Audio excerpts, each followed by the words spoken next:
Hi, Mr. Gallant here with another instructional video for you. This time we're going to talk about Microsoft Paint, some drawing software. So first let's get the program open. So now I'm going to go out here to my Windows menu. Now some of you will find it on your desktop, on your home screen if you like, and some of you will find it in your menu. If not, you can search down here. So I'm going to click on Paint. There they go. Some of you may be familiar with this program, and for some it will be brand new. Let's look at the top in the menu. So you have, it's called a select tool if you're selecting an item in here. You have a resize or rotate your object, and you just have to hover over and see what these things do. Now the fun part of any computer program is to just play around and take the time to mess around and create things, and even if they're discarded, deleted later, just to kind of mess around. So you can see some of these is your line tool, making some straight lines. Here is the curve tool, one of these curves that we mentioned in the instructions. So here you have to play around with this, but you'll see these can be good for noses or ears, things like that. You just have to kind of play around with how they work. And here's an oval tool. Okay, you can see doing some ovals. Now let's say I'm still on oval here. I'm going to make another one. Let's make a little face, and I'm going to put ovals within the face. Okay, so I'm going to draw an eye. Now let's say I want to get that same size eye. I don't have to try to redraw and take a guess at it. So I'm going to use my select tool to grab that little piece of eye, and I'm going to use our shortcuts we discussed in other classes. Control C, copy, Control V, paste. Hey, there's another one. I bring it over. Now, see what's happened? You have a little border around it, like a white border. Now, I don't want to have that, so what I'm going to do this time is select it, but I'm going to use what's called the transparent selection.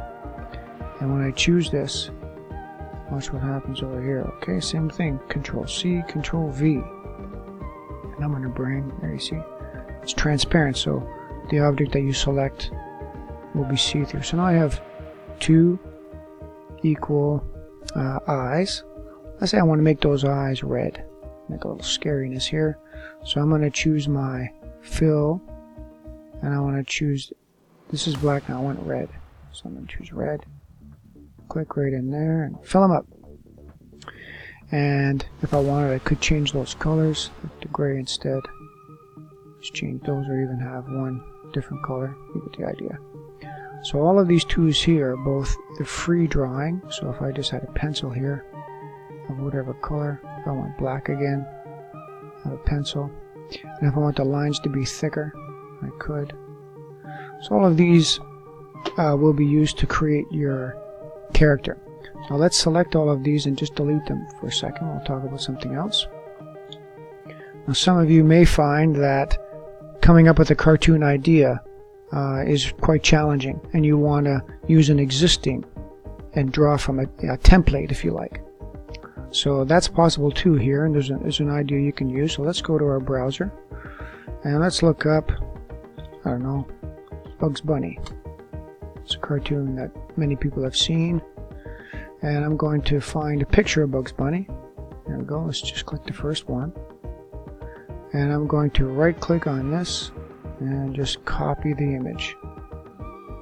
We're going to go into Paint, back to Paint, and I'm going to use our shortcuts, Control V, and bring this image in. You may say, well, I don't want the black background, but that's easy to fix. Remember, we have our Fill tool here. So I click on that, make sure our color is the white one. Color 2 is generally background, so color 1 is going to be the object. So click on that.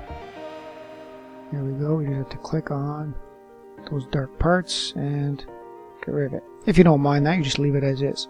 So now, having this, you could try to create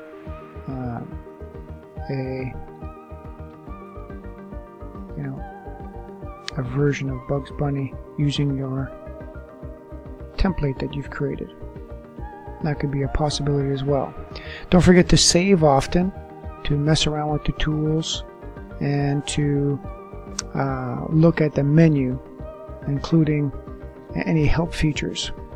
And here's your save. Okay, don't forget to save. If you have a thumb drive, don't forget to use that and save.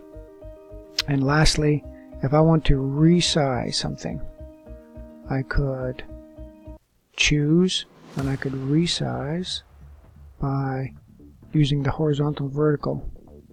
What size do I want to make this? Let's say 50% of its original. 50. I'm going to hit OK. Becomes 50%. So you can resize things in here. You can also rotate. Let's say I want to rotate. You can see rotate right, rotate left, so on. I could flip it horizontally. So it's quite a lot of tools. So play around with the tools there and create something that's going to be awesome. Thank you.